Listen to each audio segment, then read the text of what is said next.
క్రీస్తునందు ప్రియ సోదరి సోదరులారా, మీ అందరికీ నా హృదయపూర్వక వందనాలు తెలియజేస్తున్నాను. దేవుడు మనకి మళ్ళా యథాస్థితి సమయాన్ని దేవుడు అనుగ్రహించారు. దేవుడిచ్చిన మనకి సమయం ఇది.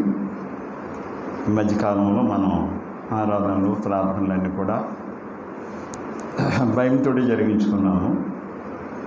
చాలామంది ప్రార్థనలు బట్టి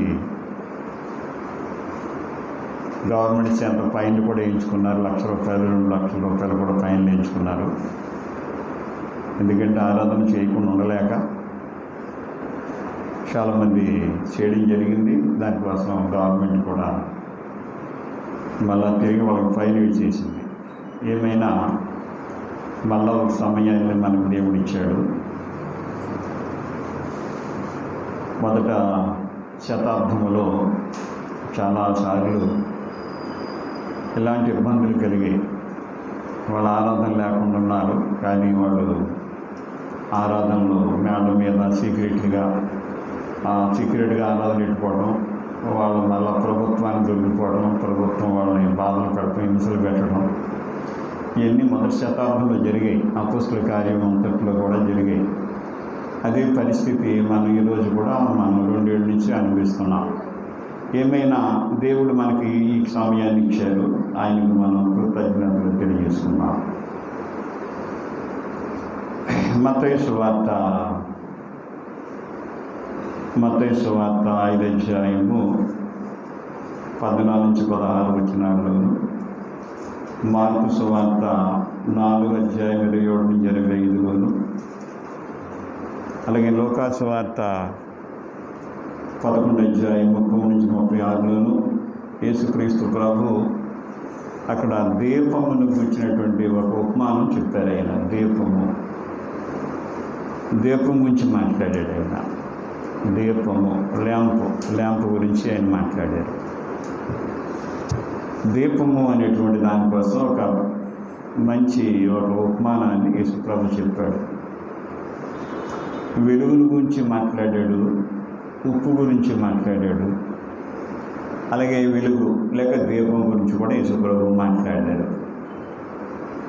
యేసుప్రభు మాట్లాడే మాటల్లో మార్కు సువార్త 4:21లో దీపము వెలిగించుట కొరకే, దీపం వెలిగడం కోసమే తప్ప మరొకటి కాదు. వెలిగివ్వాలి దీపం అనేది. అందుకు వెలిగివ్వడానికి దీపస్తంభం మీద పెడతారు. దేన్ని? దీపాన్ని దీపస్తంభం మీదే పెడతారు. ఎందుకంటే అది వెలుగునివ్వాలి. దీపం అంటే వెలిగించడం కోసమే మార్కు సువార్త 4:21లో చెప్పబడుతుంది. యేసుప్రభు మాట్లాడుతున్నాడు. యేసుప్రభు అంతటి ఆయన ఒక దీపం గురించి మాట్లాడుతున్నారు. దీపం గురించి పాలస్తీనా దేశం అంతటిలో కూడా ఇళ్ళు చుట్టిళ్ళు ఉంటాయి. ఎక్కువగా చుట్టిళ్ళు ఉంటాయి. మనకి మా చిన్నప్పుడు కూడా చాలామంది ఇళ్ళు చుట్టిళ్ళు ఉండేయండి. అది బొమ్మే తప్ప కిటికీలు గట్ట ఉండేవి కదండి. అది పగలు చీకటిగానే ఉంటుంది, రాత్రి చీకటిగా ఉంటుందండి. ఎప్పుడు చీకటిగా ఉంటుందండి. చుట్టిళ్ళు అండి. ఎండాకాలంలో కూడా చాలా చల్లగా ఉండేదండి. అది మట్టితోటి బాగా చేసేవారు. కిటికీలు కానీ ఏమి ఉండేవి కాదు. పగలు చీకటే, రాత్రి చీకటే ఇల్లు. పాలస్తీనా దేశంలో ఒక కిటికీ పెట్టేవారు, బొమ్మ పెట్టేవారు. మొత్తం అంతా రౌండ్ కట్టుకున్నారు ఇల్లు. అందువల్ల పాలస్తీనా దేశంలో కూడా దీపం లేకపోతే కొంత 24 గంటలు దీపం ఉండాలి. 24 గంటలు కూడా దీపం వెలిగించే ఉంచుతారు. ఎందుకంటే దీపం అక్కడ చాలా ఉపయోగం. ఒక వెలిగిడమే కాదు, అగ్గిపెట్టెలు అలాంటివి ఏం లేని కాలం అది. అగ్గిని తయారు చేసుకోవాలంటే కొంచెం కష్టమైన సంగతులు. అప్పుడు అగ్గిపెట్టెలు లేవు కదా. అందువల్ల దీపస్తంభం మీద దీపం పెట్టి ఉంచేవారు. ఇప్పుడు 24 గంటలు దీపం. ఎందుకు అనుకుంటాను, దేవుడు కూడా ప్రత్యక్ష గుడారంలో కూడా 24 గంటలు ఆ దీపవృక్షం ఉంటుంది. ఆ దీపవృక్షం వెలుగుతూ ఉండాలి. దానికి ఒలివ నూనె వేసి ఒలివ నూనెతో 24 గంటలు వెలుగుతూనే ఉండాలి. ఆ దీపవృక్షం 7 దీపాలు ఉంటాయి, ఇలాగా ప్రకాండాలా ఉంటాయి 7. ఆ 7 కూడా ఎప్పుడు ఎలుగుతూ ఉంటాయి. అందువల్ల ఇక్కడ దీపం అనేటువంటిది, దీపము దీపస్తంభం మీదనే ఉంచాలి. అది చెప్తున్నాడు యేసుప్రభు మార్కు సువార్తలో. దీపం వెలిగించుట కొరకే కానీ వెలుగును మరుగు చేయడానికి కాదు. అది వెలిగించి ఎవడో కూడా కొంచెం కింద కానీ మంచం కింద కానీ పెట్టడం. దీపస్తంభం మీదనే పెడతాడు. అంటే దీపం అంటే వెలిగించేదిగా ఉంటుంది. దీపము చీకటిని పారదోలేటట్టుగా ఉంటుంది.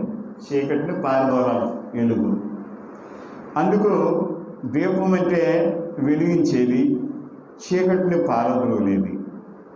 అందువల్ల దీపం ఏం చేయాలంటే వెలుగనేటువంటిది చూడటానికి, అందరికీ వెలిగివ్వడానికి దీపస్తంభం మీద పెడతారు. దీపం అనేటువంటిది చాలా ఇంపార్టెంట్. అది అన్ని కోణాలు ఇంపార్టెంట్. దీపం అన్ని కోణాలకి లైట్ అనేది వెలుగు అనేది చాలా ప్రాముఖ్యమైనది. వెలుగు అనేది చాలా ప్రాముఖ్యం. ఇంకో మంచి మాట చెప్పాడు యేసుప్రభు గారు. ఒక సువార్త 11:33-36లో దేహానికి వెలుగట కన్ను అటండి. దేహానికి కన్ను దీపంగా పనిచేస్తుంది అంటాడు అక్కడ ఆయన. దేహానికి కన్ను ఇంగ్లా పనిచేద్దంటే దీపంలా పనిచేస్తుంది. కన్ను ఆరోగ్యవంతమైనదైతే దేహమంతా వెలుగుమయమై ఉంటుందని చెప్పాడు. అంచేతను కన్ను ఆరోగ్యంగా ఉండాలని చెప్పాడు. దేహానికి వెలుగు కన్ను అన్నాడు. దేహానికి కన్ను దీపంగా పనిచేస్తుంది అన్నాడు. అందువల్ల ఇక్కడ మనం దీపం అనేటువంటిది ఒక అంశం. ఇక్కడ మనకి గొప్ప అంశాన్ని యేసుప్రభు ఇచ్చాడు. యేసుప్రభు అంతటా ఆయన దీపం గురించి మాట్లాడేరేటి ఆయన అనుకోవచ్చు మనం. ఇక్కడ యేసుక్రీస్తు ప్రభు దీపాల గురించి మాట్లాడారు. అలాగే మత్తయి సువార్త 5:14 మనం చదివినట్లయితే అక్కడ ఏమంటాడంటే మీరు లోకానికి వెలుగు అంటాడు. అక్కడ మీరు లోకానికి వెలుగు అంటాడు. మొత్తాలు వేకు తీసే ఉంచి మీరు లోకానికి వెలుగు అన్నాడు మత్తయి సువార్తలో. మీరు లోకానికి వెలుగు, మీరు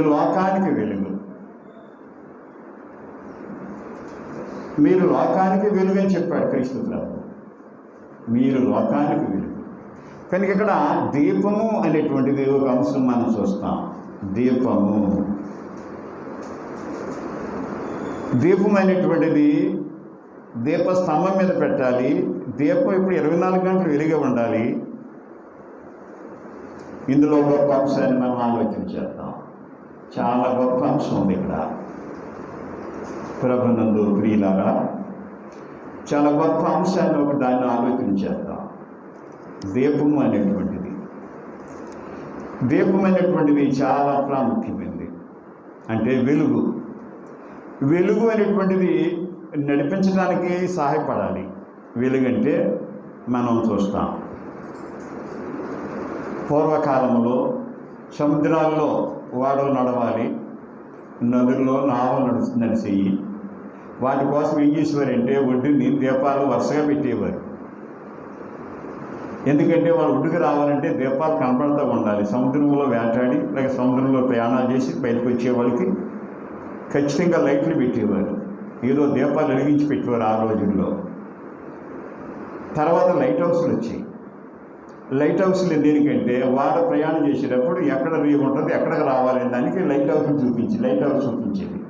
ఆ ఎత్తుగా ఉండి ఒక 10 అంతస్తులు అలా ఉండేవి లైట్ హౌస్లు వచ్చిన తర్వాత.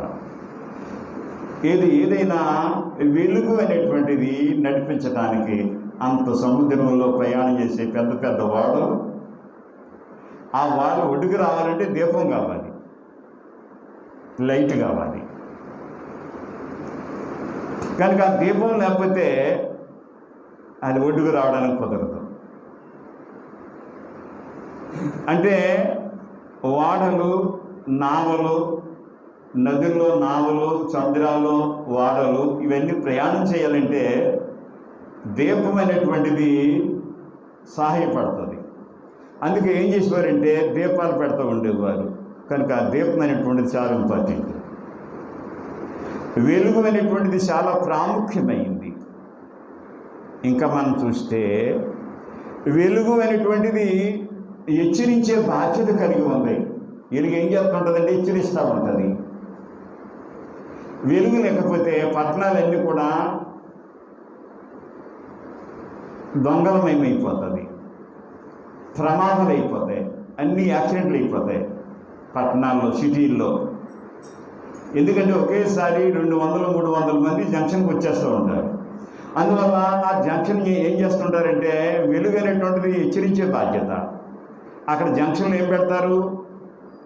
లైట్లు పెడతారు. ఎర్ర లైట్ వేసినప్పుడు ఆగిపోవాలి, పచ్చ లైట్ వేసినప్పుడు వెళ్తూ ఉండాలి. ప్రతి జంక్షన్కి వెలుగు కావాలి, దీపం కావాలి. అందువల్ల సోదరులారా, వెలుగు అనేది నడిపించడానికి సహాయపడాలి. 2, వెలుగు అనేది హెచ్చరించే బాధ్యత కలిగి ఉంటుంది, హెచ్చరిస్తూ ఉంటుంది. ఆ సిగ్నల్స్ హెచ్చరిస్తుంటాయి. కొన్ని సిటీల్లో 24 గంటలు సిగ్నల్స్ పనిచేస్తుంటాయి. 24 గంటలు కూడా సిగ్నల్ తోసేసి ముందుకు వెళ్తాకి వెళ్ళేది, వెంటనే అక్కడే పోలీసు ఉంటాడు. అంటే వెలుగు అనేటువంటిది హెచ్చరించే బాధ్యత కలిగి ఉంటుంది. వెలుగు ఏం చేయాలంటే హెచ్చరించాలి. వెలుగు అనేది నడిపించడానికి సహాయపడాలి. ఇంకా మనం చూస్తే అక్కడ అవన్నీ అందులో యేసుప్రభు మాట్లాడిన దాంట్లో ఉన్నాయి. ఎవడో దీపం వెలిగించి ఎక్కడ పెట్టాడండి? మంచం కింద కానీ కొంచెం కింద కానీ పెట్టాడు. ఎక్కడ పెడతాడంట? అందరికి వెలిగడానికి ఎక్కడ పెడతాడు? దీపస్తంభం మీదనే పెడతాడు అని చెప్పాడు క్రీస్తు ప్రభు. దీపస్తంభం మీదే పెడతాడు దీపాన్ని. ఎందుకంటే అది నడిపించడానికి తోడ్పడాలి, అది హెచ్చరించడానికి బాధ్యత కలిగి ఉండాలి. ఇంకా మనం చూస్తే నిజంగా వెలుగు అనేటువంటిది దీపం అనేది చాలా ఇంపార్టెంట్. అసలు వెలుగు లేకపోతే, దీపం లేకపోతే ప్రపంచమే నడదు. ఇంకా అసలు వెలుగు లేకపోతే ప్రపంచం లేదు. ఇంకా ప్రపంచం మీద వెలుగు లేకపోతే, వెలుగు లేకపోతే ప్రపంచం నడవదండి. వెలుగు లేకపోతే ప్రపంచం నడవదు. మనం ఆలోచన చేస్తే వెలుగు ఎంతో ప్రాముఖ్యం. యేసుప్రభు అంతటా ఆయన దీపాన్ని గురించి మాట్లాడాడు. ప్రతి ఇంటికి దీపం అవసరం, ప్రతి ఊరికి దీపం అవసరం. ఈ రోజున మనం రాత్రులు ప్రయాణం చేస్తున్నాం, హైవేలో ప్రయాణం చేస్తున్నాం. 80, 100, 120, 140 కిలోమీటర్ల స్పీడ్ వెళ్తున్నాయి బస్సులు అవిని. కానీ ఏం పని చేస్తున్నాయి? అందుకే వాళ్ళు ఏం చేశారు? హైవే మొత్తం మీద లైట్లు పెట్టిస్తారు. అంటే ఇప్పుడు హైవే అంతా కూడా పగల్లా ఉంటుంది. ఎందుకంటే అంత స్పీడ్ వెళ్ళినప్పుడు లైటింగ్ ఉండాలి. అంటే ఆ లైటింగ్ ఏం చేస్తుంది అనుకుంటే ఎంత స్పీడ్ అయినా నడిపించడానికి సహాయపడుతుంది వెలుగు, దీపము. అందువల్ల దీపం చాలా ఇంపార్టెంట్. అసలు వెలుగు లేకపోతే ప్రపంచంలో పంటలే పండవు. సూర్యుడు లేకపోతే పంటలు పండవు, సూర్యుడు లేకపోతే ఇవన్నీ జరగవు. అంచేతను వెలుగు అనేటువంటిది చాలా ప్రాముఖ్యం. అందుకే వెలుగుని దేంతో పోల్చేటండి? ఒక ఆయన త్యాగానికి సూచన అన్నాడు. త్యాగం అట్టండి వెలుగు అనేది. ఒక కొవ్వొత్తి వెలిగించినప్పుడు ఆ కొవ్వొత్తు కరిగిపోయి మనకు వెలుగునిస్తూ ఉంటుంది. అంటే వెలుగు అనేటువంటిది త్యాగానికి సూచన. వెలుగు అనేటువంటిది త్యాగానికి సూచన అని చెప్పబడుతుంది. త్యాగానికి సూచన. యేసుప్రభు వారు దీపం గురించి మాట్లాడారు. ఎవరు దీపం వెలిగించి దీపస్తంభం మీద పెడతారు తప్ప మంచం కింద కానీ కొంచెం కింద కానీ పెట్టడు. అది వెలిగవడానికి అది దీపస్తంభం మీద పెట్టాలి. యేసుప్రభు తన శిష్యులతో కొండ మీద ప్రసంగంలో మాట్లాడుతున్నాడు. దీని గురించి కొండ మీద ప్రసంగంలో దీపాల గురించి మాట్లాడుతున్నాడు, శిష్యులతో మాట్లాడుతున్నాడు. అక్కడ ముఖ్యంగా వెలుగు అనేటువంటిది త్యాగానికి సూచన. కొవ్వొత్తు కాలిపోతూ ఇతరులకి వెలుగును చూపిస్తూ ఉంటుంది. అది త్యాగం చెయ్యాలి. ఆ కొవ్వొత్తు కాలకపోతే అది మనకు వెలుగునివ్వలేదు. యేసుప్రభు అంటాడు, నేను లోకానికి వెలుగు అన్నాడు. ఆయనలో జీవం ఉండేను, ఆ జీవం మనుషులకు వెలుగై ఉండేను అని చెప్తూ ఉంటాడు. అంటే వెలుగు జీవానికి సూచన. ఇప్పుడు మన నీటిలోంచి కరెంటు తయారవుతుంది. నీటిలో జీవం ఉంది, జీవం లేదా కరెంటు తయారవదు. యేసుప్రభు వల్ల మన వెలుగును పొందుతున్నాం. అంటే ఆయనలో జీవం ఉంది. ఆయన జీవం ఉంది కాబట్టి చనిపోయి లేచాడు తిరిగి. జీవమున్న క్రీస్తు ప్రభు అయినా జీవలేనుడు కాదు క్రీస్తు ప్రభు. అందువల్ల వెలుగు అనేటువంటిది చాలా ప్రాముఖ్యం. వెలుగు చాలా ప్రాముఖ్యం. వెలుగు లేకపోతే మానవ జాతి మనుగడ లేదు. వెలుగును బట్టి మానవ జాతి మనుగడ నడుస్తుంది. ఎంత గొప్పది వెలుగు!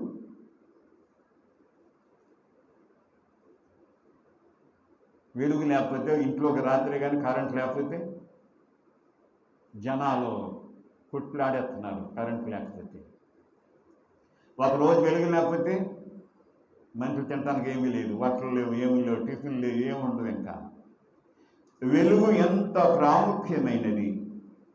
యేసుక్రీస్తు ప్రభు వారు ఇప్పుడు దీపాన్ని గురించి, దీపం వెలిగించడం గురించి యేసుప్రభు మాట్లాడుతున్నాడా?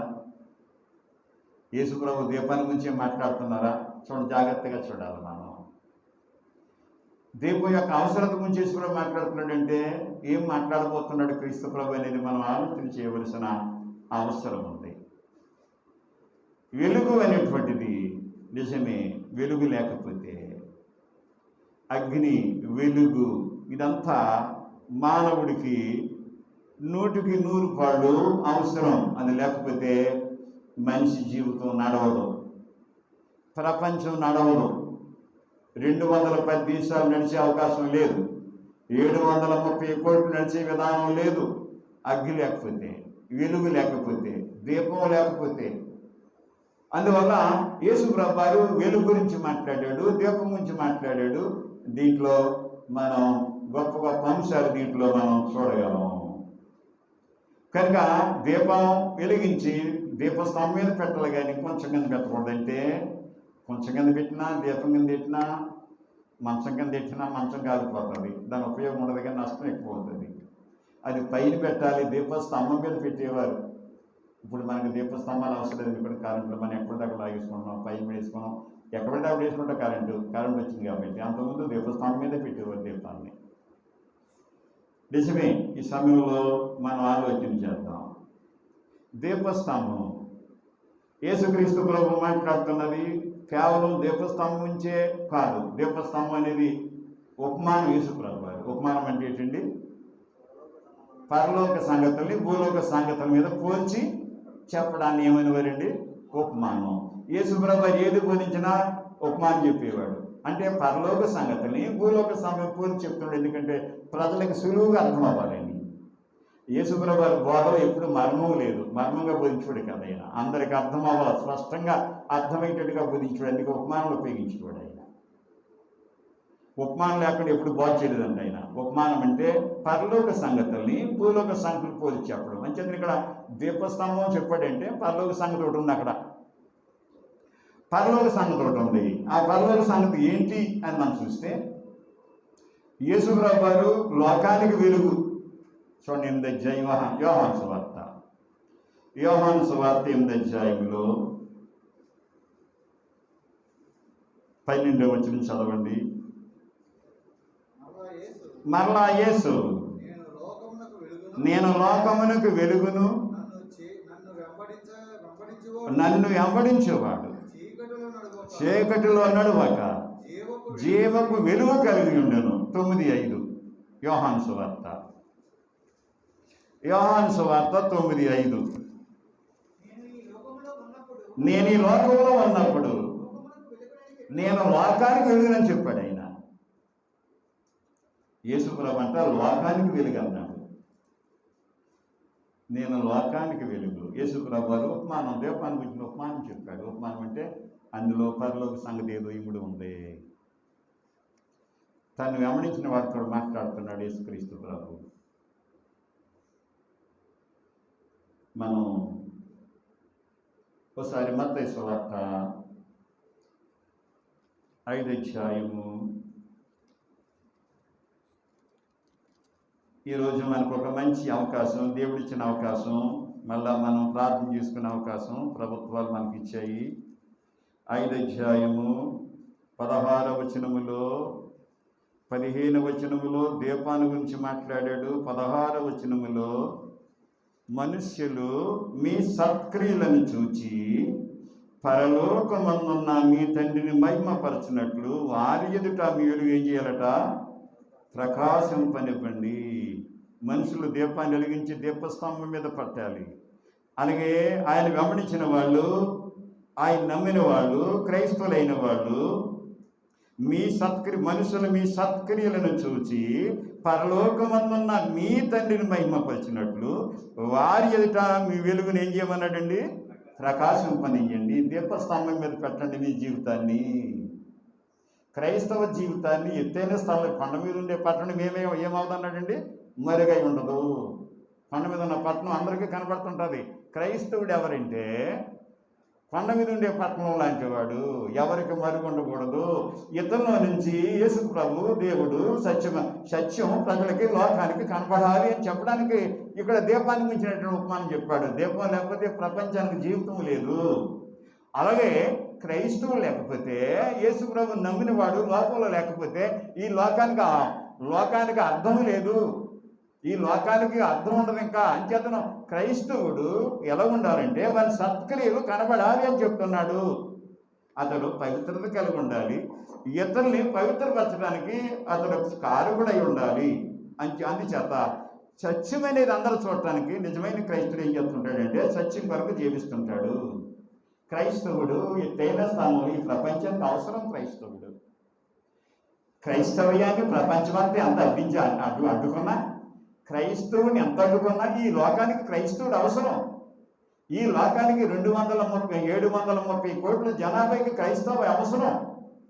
ఈ 210 దేశాల వారికి క్రైస్తవ్యం అవసరం. క్రైస్తవం లేకపోతే ప్రపంచం నడవదు. ఎలుగు లేకపోతే ఎలా నడవదో ప్రపంచానికి మనుగడ లేదు. క్రైస్తవు లేకపోతే ప్రపంచానికి మనుగడ లేదు. క్రైస్తవుడు ఈ ప్రపంచానికి చాలా అవసరం. క్రైస్తవుడు చాలా అవసరం ఈ ప్రపంచానికి. క్రైస్తవులు లేకపోతే సత్యం ఉండదు ప్రపంచంలో, అసత్యమే ఉంటుంది ప్రపంచం అంతా. వెలుగు లేకపోతే ప్రపంచం ఏముంటుందండి? చీకటే ఉంటుంది. క్రైస్తవులు లేకపోతే ప్రపంచం ఏమైపోతుంది? అసత్యం అయిపోతుంది. సత్యం ఉండదు. ఇంకా సత్యం మరుగున పడిపోద్ది. సత్యానికి అర్థం ఉండదు, నీతికి అర్థం ఉండదు, భక్తికి అర్థం ఉండదు, దేవుడు అనేదానికి అర్థం లేకుండా పోతుంది. అందువల్ల సత్యం చాలా ఇంపార్టెంట్. అంచేత క్రైస్తవుడి ప్రపంచానికి అవసరం.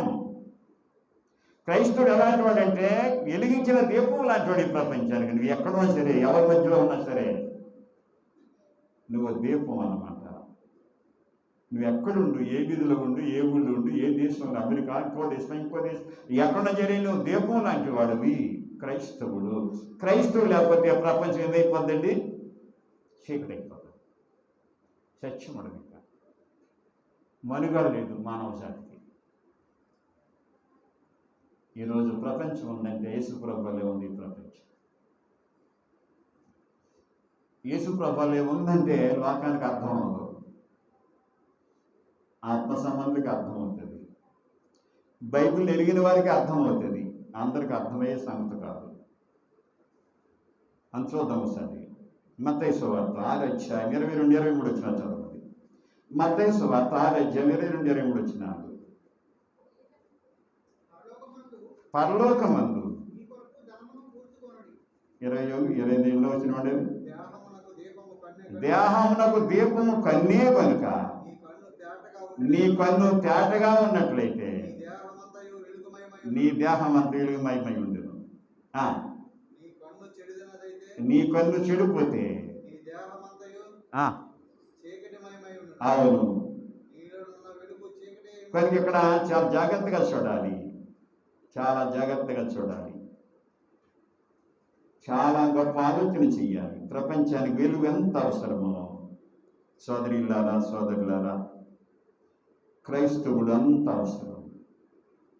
ఈ ప్రపంచానికి దీపం ఎంత అవసరమో ఈ ప్రపంచానికి సత్యం అంత అవసరం. సత్యం చాలా అవసరం. క్రైస్తవులు లేకపోతే సత్యం ఉండదు. సత్యం చచ్చిపోతుంది.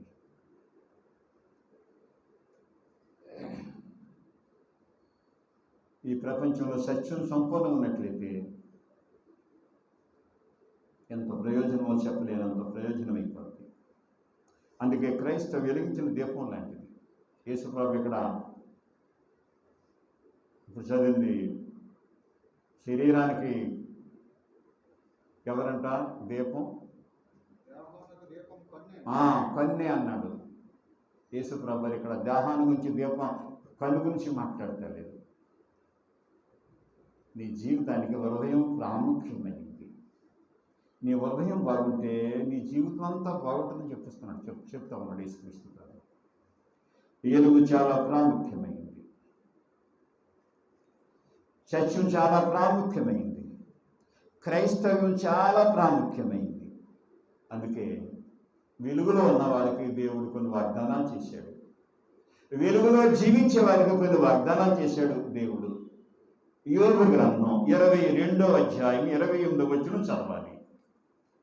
వెలుగులో ఉన్న వారికి కొన్ని వాగ్దానాలు ఇవ్వబడ్డాయి. దేవుడు వెలుగులో ఉన్న వారికి దేవుడు వాగ్దానాలు చేశాడు. యోబు గ్రంథం 22:28.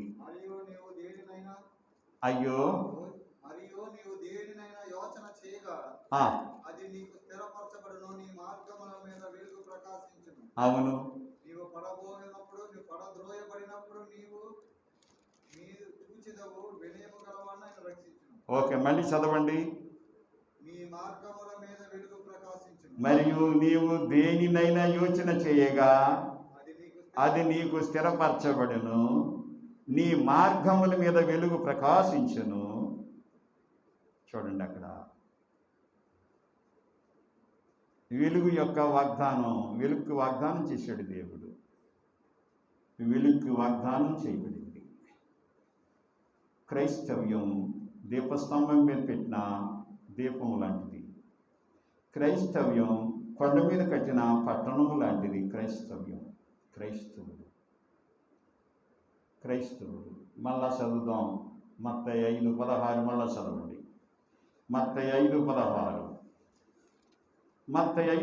మళ్ళీ చదవండి. మనుషులు మీ సత్క్రియలను చూచి పరలోకమందున్న మీ తండ్రిని మహిమపరిచినట్టు వారి ఎదుట మీరు మీ వెలుగును ప్రకాశింపనివ్వండి. ఎఫెసీ 5:9.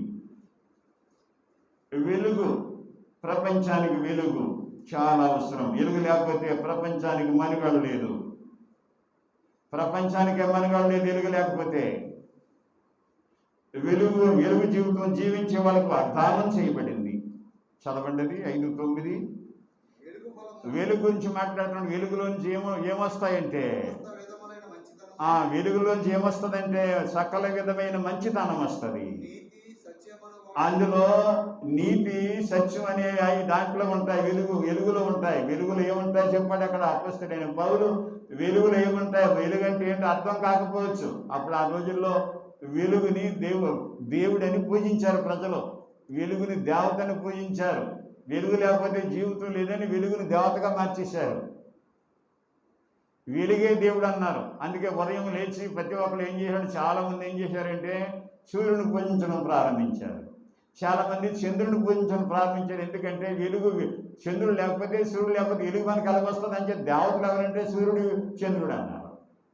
ఇంకా ఎక్కడికి వచ్చేసారంటే రాజులు ఏమన్నారంటే రాజు లేకపోతే దేశం నడదు కనుక రాజు సూర్యుడు అన్నారు. అంచేతను ప్రతి ఆడ మనిషి ఉదయం రైతులకు ఏం చేయాలన్నాడండి, బొట్టు పెట్టుకోవాలన్నారండి. ఎందుకంటే రాజు లేకపోతే దేశం నడదన్నారండి. వాడు సూర్యుడు లేకపోతే దేశం నడదని అందరూ అనుకుంటే రాజులు ఏమనుకున్నారు, రాజు లేకపోతే దేశం నడుతుంది అనుకోండి. అంచేత ప్రతి ఒక్కడు ఆడ మనిషి నడుపునే ప్రతి ఒక్కడు కూడా గుండ్రంగా బొట్టు పెట్టుకోవాలన్నారు. ఎందుకంటే రాజు లేకపోతే నడదు, సూర్యుడు లేకపోతే ఎలా నడదు, రాజు లేకపోతే నడదని సూర్యుడు పెట్టమన్నారు. ఇంకా కొంతకాలం ఏమంటారు, రాజు కొంచెం సగమే, దేవుడు సగం అని చెప్పేసి ఏమన్నారంటే చంద్రాకారంలో బొట్లు పెట్టమన్నారు ఆడవాళ్ళని. ఇదంతా ఏంటి అని చూస్తే ఆ జ్ఞానం ఇదంతా వెలుగుకి సరే అర్థం ఇవ్వలేదు. కానీ అపొస్తలుడైన పౌలు వెలుగుకు అర్థం చెప్పాడు. 5:9 మళ్ళీ చదవండి. వెలుగు ఫలం ఏంటంటే సమస్త విధములైన మంచితనము, నీతి, సత్యం వాటిలోకి కనబడుతుంటుంది. అందుకే వెలుగుకి వాగ్దానం చేయబడింది. దేవుడు వాగ్దానం చేశాడు. కీర్తన 97:11 వచనం. 97:11 వచనం.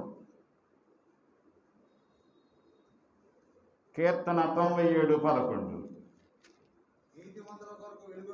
ఆ నీతిమంతుల కొరకు వెలుగును, అదిగో వెలుగు ఎవరికట, యథార్థవంతుల కొరకు వెలుగు. 97:11. 11వ వచనం, నీతిమంతుల కొరకు వెలుగు, యథార్థ హృదయుల కొరకు ఆనందమును ఎత్తబడి ఉన్నవి. అంటే ఇక్కడ వెలుగులో నివసించే వాడికి వాగ్దానం చేయబడింది, వాగ్దానాలు ఉన్నాయి. వెలుగులో జీవించే వాళ్ళకి అని చెప్పను. యేసుప్రభు వారు దీపాన్ని గురించి ఉపమానం చెప్పాడు. ఉపమానం అంటే పరలోక సంగతిని భూలోక సంగతిని పోల్చి చెప్పడం. క్రైస్తవుడు దీపం లాంటివాడు, క్రైస్తవుడు వెలుగు లాంటివాడు. క్రైస్తత్వం వెలుగు అన్నమాట. ప్రపంచానికి వెలుగును చూపిస్తుంది. మీ సత్క్రియలు లోకానికి చూపిస్తారు. క్రైస్తవులు లేకపోతే సత్క్రియలు ఉండవు లోకంలో. ఈ ప్రపంచం ఈరోజు ఎలాగ అభివృద్ధి అయింది, అందరూ ధర్మాలు చేస్తున్నారు. అది క్రైస్తత్వం నుంచి నేర్చుకున్నది. ధర్మాలు చేస్తున్నారు, అనేక మందికి భోజనాలు పంచి పెడుతున్నారు, బట్టలు పంచి పెడుతున్నారు, డబ్బు పంచి పెడుతున్నారు, ఎన్నెన్నో పంచి పెడుతున్నారు. అది క్రైస్తత్వం నేర్పింది ఈ ప్రపంచానికి. క్రైస్తత్వం అనేది ప్రపంచానికి వెలుగెలదు, అంత అవసరం క్రైస్తవం. క్రైస్తవులు అనుకోవచ్చు, మేమెంత అనుకుంటాం. కాదు, క్రైస్తవ్యం ప్రపంచానికి వెలుగు ఎంత అవసరమో, దీపం ఎంత అవసరమో క్రైస్తవుడు అంత అవసరం ప్రపంచానికి. చూద్దాం, కీర్తన 112 4వ వచనం. కీర్తన 112 4వ వచనం, వెలుగులో ఉన్నవాడికి వాగ్దానం చేయబడింది. 112 4వ వచనం. ఆ యథార్థవంతులకు చీకట్లు ఏం పడుతుందంట? వెలుగు పడుతుందటండి. ఎవరికి? యథార్థవంతులకి. 2వ వచనం, 2వ లైను, 2వ వచనం, యథార్థవంతుల వంశపు వారు అంచేతను యథార్థవంతులకు చీకట్లు వెలుగుపడుతుంది. యథార్థవంతులకు చీకట్లు వెలుగుపడుతుంది. వెలుగుకి వాగ్దానం చేయబడింది. వెలుగు అనేది యథార్థానికి సూచన, వెలుగు అనేది సత్యానికి సూచన, వెలుగు అనేది నీతికి సూచన, వెలుగు అనేది మంచితనానికి సూచన.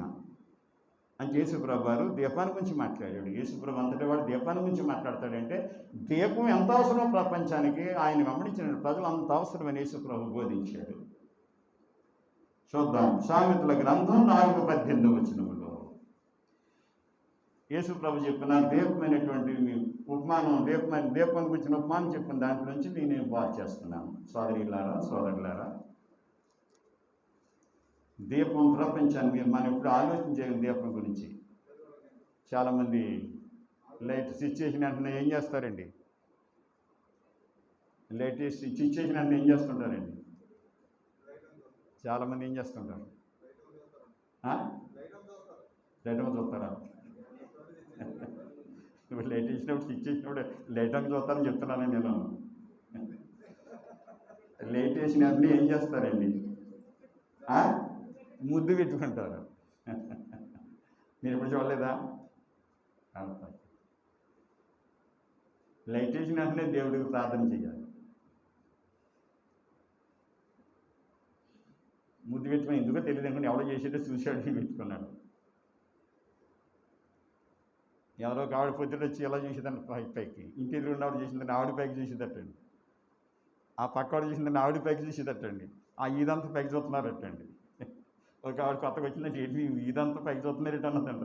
ఏమో మాకు తెలియదు, ఆవిడ చూసింది పైకి. అంటే నేను చూశాను ఆవిడ చూసింది, ఎందుకు చూసారో తెలియదు అట్టున్నాడు. ముద్దు పెట్టుకుంటారంటే వాళ్ళకి తెలియదు, ఎవరో పెట్టుకున్నారు వాళ్ళు పెట్టుకున్నారు, వీళ్ళు చూశారు ఇంకోళ్ళు పెట్టుకున్నారు, ఇంకోళ్ళు పెట్టుకున్నారు. కాదు, దీపం వేసినప్పుడు మన కరెంటు చూసినప్పుడు దేవా నీకు కృతజ్ఞతలు. వెలుగు లేకపోతే మేమేమవుతాం? క్రైస్తవులు వెలుగును కనిపెట్టారు, నీటిలో నుంచి కరెంటును కనిపెట్టారు క్రైస్తవులు. కరెంటు మొత్తం ప్రపంచానికి అవసరం అని వాళ్ళు కరెంటు కనిపెట్టారు. ఎవరు కనిపెట్టారంటే క్రైస్తవులు కనిపెట్టారు. నిజదేవుళ్ళు ఉన్న వాళ్ళు కనిపెట్టారు. నిజదేవుళ్ళు ఉన్న వాళ్ళు నీటిలో నుంచి కరెంటు కనిపెట్టారు. నీరు నిలవేయచ్చు.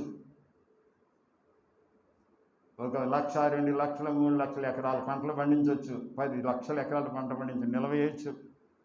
ఏం చేయాలి? నీరుని నిలవేయచ్చు. నీరుకి ఆనకట్టు గట్టి ఆవు చేయొచ్చు అనుకున్నారు. ఆనకట్టు కట్టడానికి ప్రయత్నం చేశారు, రాళ్ళు పెట్టారు, రాళ్ళు కుదరలేదంట. బైబిల్లో ఉంది. దేవుడు ఎక్కడ పునాది వేశాడండి? భూమిని కదలకుండా ఏం చేశాడట? బైబిల్ చదువుతున్నారు కదా మీరు. భూమిని కదలకుండా దేంతో బిగించాడట?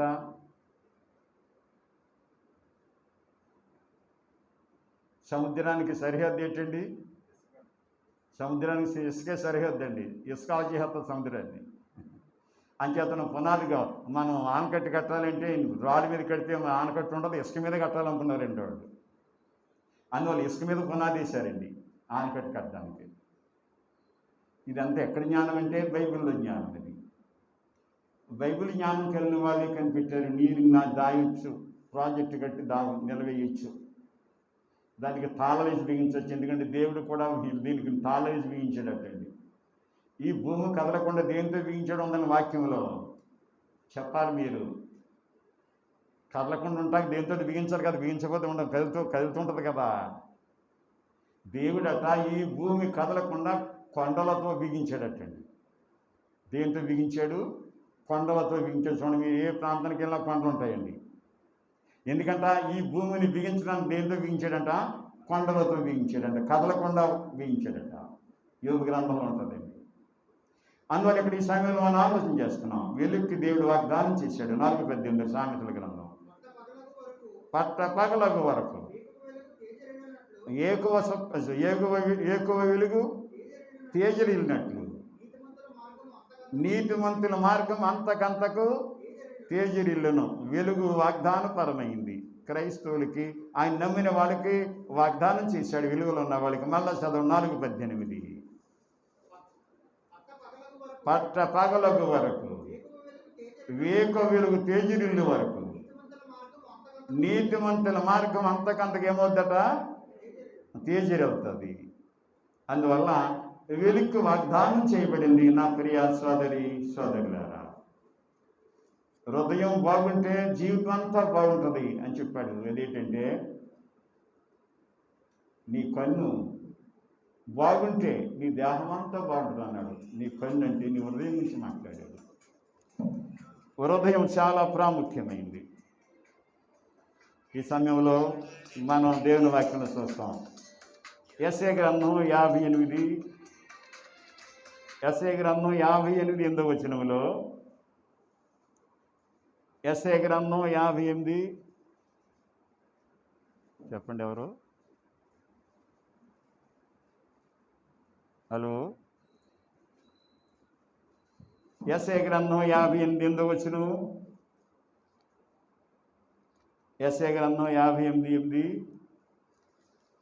సంబంధికి ముఖము తప్పింపకుండుటయో దిక్కుమాలిన భేదలను ఇంత చేర్చుకుంటయో వస్త్రహీనుడు నీకు కనపడినప్పుడు వానికి వస్త్రము ఇచ్చిటయో ఇదియే కదా నాకు ఇష్టమైన ఉపవాసము. తర్వాత చేసిన అలాగూ చేస్తే నీ వెలుగు ఏమొద్దటండి? అదిగో వెలుగు వాగ్దానపరమైంది. వెలుగుకు వాగ్దానం ఉంది. మళ్ళీ చదవండి. వెలుగుకు వాగ్దానం ఉందండి. దిక్కుమాలిన భేదలను ఎంట చేర్చుకోవడం, వస్త్రం నీవు కనబడినప్పుడు వస్త్రములు ఇవ్వడం, ఇదే కదా నాకు అసలు ఉపవాసం ఏదంటే, ఉపవాసం అంటే నాకు ఇష్టమైన ఉపవాసం ఇదని చెప్పాడు యేసుప్రభు దేవుడు. అలాగనే నువ్వు చేసినట్లయితే నీ వెలుగు ఎలా ఉంటుందటండి? వేకు సుక్కలాగా. అందువల్ల వెలుగు వాగ్దానపరమైంది. వెలుగుకు వాగ్దానం ఉంది సోదరి సోదరులారా. అందుకు యేసుప్రభు వారు దీపాన్ని గురించి ఉపమానం చెప్పాడు. ఓసారి మళ్ళా మీకు జ్ఞాపకం చేస్తాను. దీపము వెలిగించడం కొరకే దీపస్తంభం మీద పెడతారు. దీపం అనేది అందరికీ కనపడటం కోసమే దీపస్తంభం మీద పెడతారని చెప్పారు లోకాసు వార్తలో. యేసుప్రభు మాట్లాడుతా మీరు లోకానికి వెలుగై ఉన్నారని చెప్పాడు.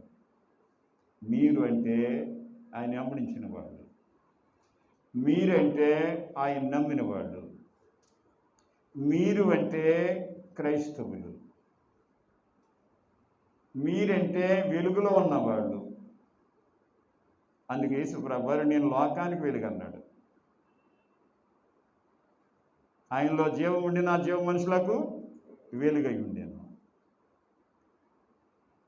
క్రీస్తుని కలిగి ఉన్న జీవితం వెలుగు జీవితం. ప్రతి ఒక్కడు కూడా తన సొంత వెలుగుని కాదు, మనలో నుంచి దేవుని వెలుగుని లేక క్రీస్తు వెలుగుని ప్రజలకు చూపించాలి. ప్రజలకు చూపించాలి. జాగ్రత్తగా చూడాలి. యేసుప్రభు గొప్ప మాట చెప్పాడు ఆ సందర్భంలో. సత్యాన్ని అణిచివేయకూడదన్నాడు.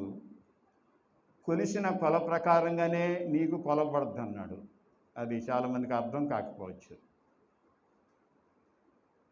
బాగా చదువుకున్న వాడికి మంచి మార్కులు వస్తాయి.